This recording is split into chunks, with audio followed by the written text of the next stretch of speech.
Urmila Bendre, our own Athashriyan, who will be performing a stand-up comedy written by Anuprita Kadam. She is also an Athashriyan. I think we are all so talented. Now over to Urmila. Urmila? Urmila?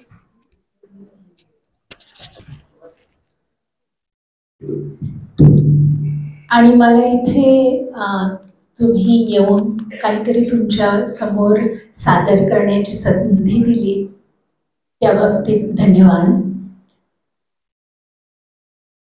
नाव आहे दळणवळणाची साधनं.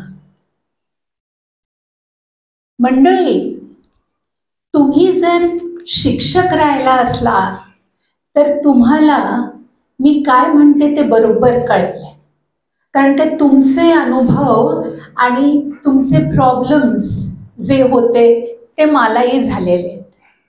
Particularly एखादा तुमचा शिष्य तुम्हाला कसं Jerry सांगतो ह्याचा अनुभव तुम्हाला आलाच असेल.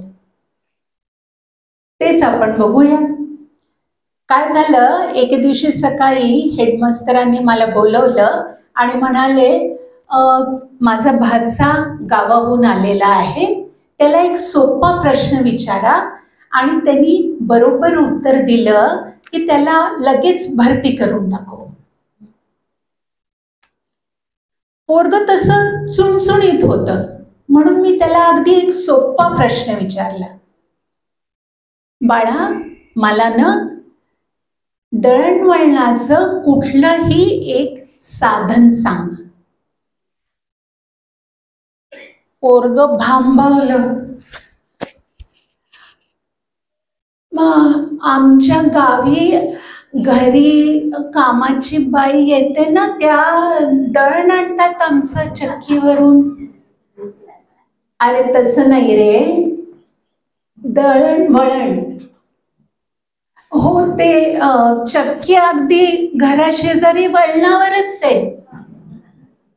मी तो नाद सोडला. म्हटलं, बरं तू शाळेला कसा आलास? चालत आलो बाई. आता पायाने चालत आला असला तरी पायांना काही दळणवळणाचं साधन म्हणता येत नाही. बरं, मी त्याला विचारलं, मग अरे हो, पण तू गावावरनं इथे शहरात कसा आलास? मामा बरोबर आलो. हो का? बरं, मामा बरोबर कसा आलास? बाबा म्हणाले मामाला, याला घेऊन जा, हा गावात सारखा उंडारत असतो, शहरात जाईल आणि सुधारेल, म्हणून आलो. बरं बरं, तू आणि मामा गावातून शहरात कसे पोचलात? बाई, चालत तर आले नसाल?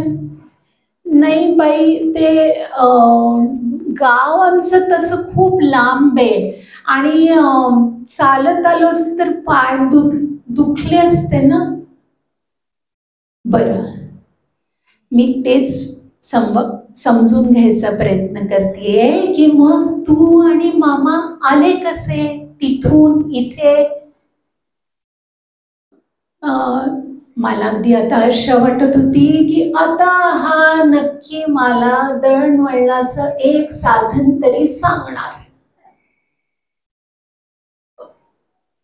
कसे आलात मग तुम्ही? त्याचं काय बाई, गाव ना खूप लांब दूर आहे, जंगलात आहे, आणि तिथून यायला सरळ डांबरी रस्ता पण नाहीये, उबड खाबड रस्ता, पायवाट, आणि आम्हाला एक नदी पण पार करावी लागते. हुश, मला इतकी आशा वाटली.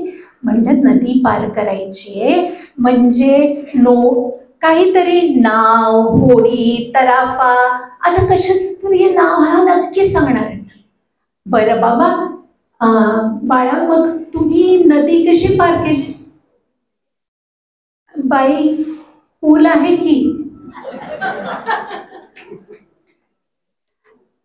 अरेच्या ह्या PWD वाल्या लोकांना तर मला इतका संताप आला. आपल्या शहरांमध्ये इतके खड्डे पडलेले असतात, ते करायला त्यांना वेळ नाही. कुठल्या तरी 3 पाट दूरच्या नदीवर पूल बांधतायत. हे याला काही अर्थ आहे का? आणि पूल जरी म्हणालं तरी पूल काही दळणवळणाचं साधन नाहीये. आता बघा मंडळी, त्या पुलावरनं बायकी, सायकली, मोटरगाडी, बैलगाडी, उंट, हत्ती, अगदी रेल्वे जरी गेली तरी पूल काही दळणवळणाचं साधन होत नाही.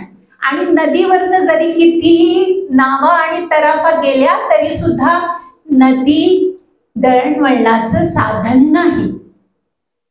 मला वाटतं एवढं सगळं बोलून तरी या पठ्यानी एकाही वाहनाचं नाव सांगितलं नाही त्या पुलाबद्दल आणि नदीबद्दल बोलताना.